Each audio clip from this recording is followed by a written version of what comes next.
How's it going, guys? In this video, we're going to go over an easy routine to help improve foot strength. Foot strength, in my opinion, is one of the most underrated aspects when it comes to rehabilitation and/or human performance. I personally find that most of my patients have some kind of deficit or weakness in the feet. I think one of the big reasons why this is so common is the fact in our society at a very young age, we're put into very cushiony, supportive shoes, and we tend to have a habit of wearing those most of the time.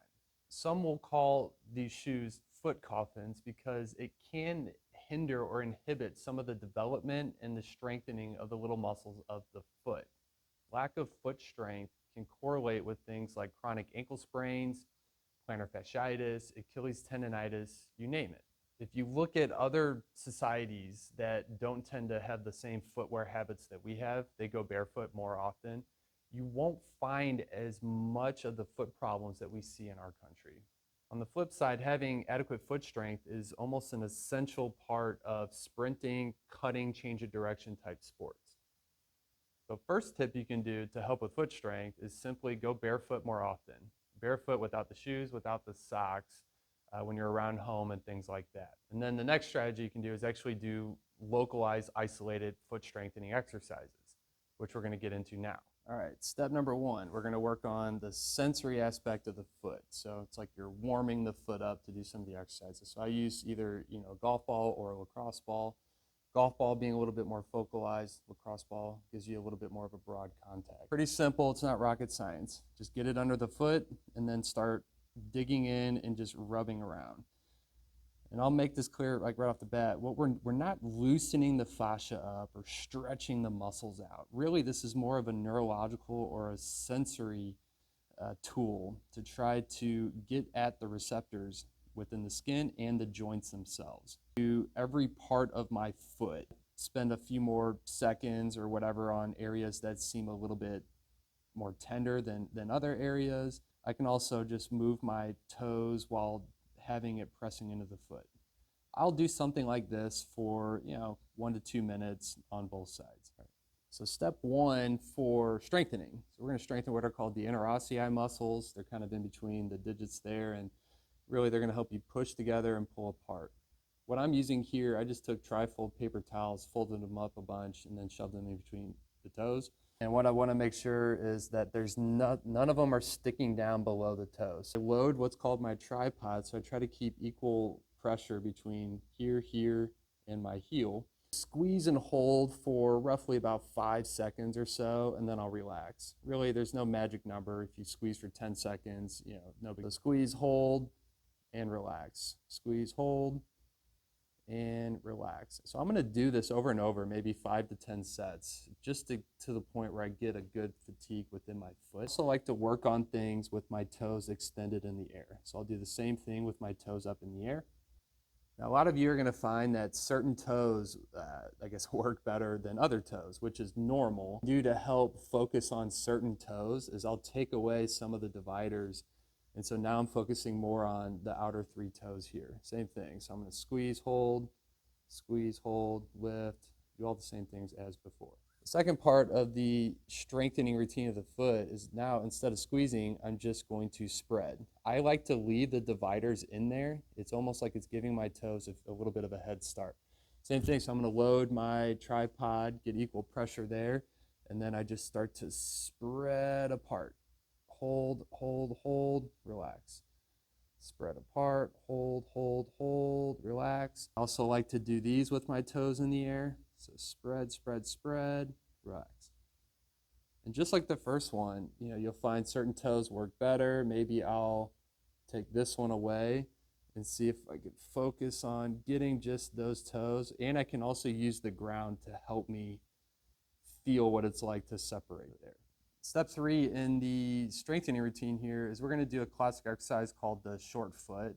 We kind of modify it a little bit, but basically, same concepts apply. I want to load my, the ball of the big toe, outer toe, heel, get a good load there. And then what I do is I lift my toes, I spread them. So I'm doing a lot of what we've already done. I lay them down. And then what I'm doing is I'm squeezing at the foot.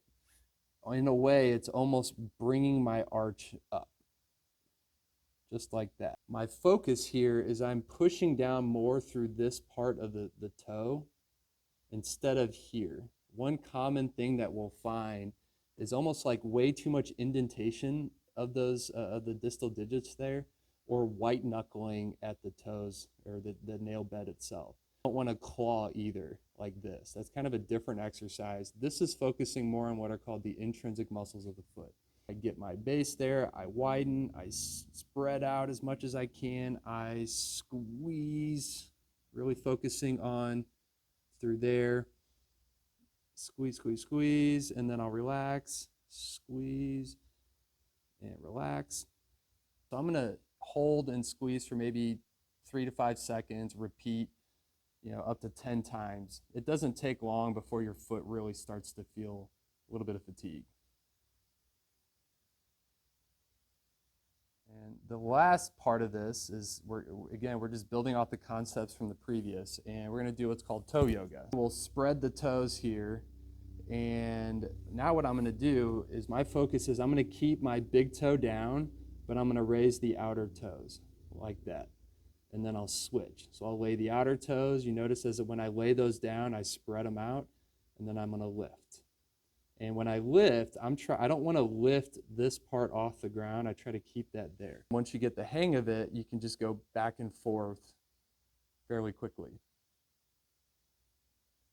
One thing I always want to point out too is like my tendency, I have a little bit of a bunion developing on this side. My toe wants to come in when I do it. So I'm trying to bring it up, but keep it out, kind of like that. So once you really get the hang of it, then we can do a little bit of the piano keys. So down like that. Not as good going the other way. So at this point, patients kind of look at me like, your feet are a little freaky. You're able to do this well. I think when you practice this, it becomes a little bit easier to do. For those that really have a hard time coordinating the foot at all, then I'll give myself some help. So I'm going to hold those outers down, and then I'll just work on lifting the big toe up and down. And then I can switch, hold the big toe down, just lift the outers up. All right, so there you have it. Simple. What I would recommend, just get the ball, rub the bottom of both feet, spend a minute or two on each side. Again, we're not trying to fix your problems just by doing that. It's just a good movement prep. Then I'll start working on the toe spreads and the toe squeezes. Just really spend a few minutes working through each one, both feet, and then I move right into the short foot or the tripod work where I'm going to spread my toes and just start to lift my arch. And then I'll finish by just doing the toe yoga, a little bit of the coordination of the toes. Go through a whole routine like this for both feet in 5 minutes. And something I would recommend people do every day, in addition to what I said earlier in the video, which is just take your shoes off, take your socks off. You'd be shocked at how your feet start to respond in a positive way. If you got any questions, let me know. See you on the next one.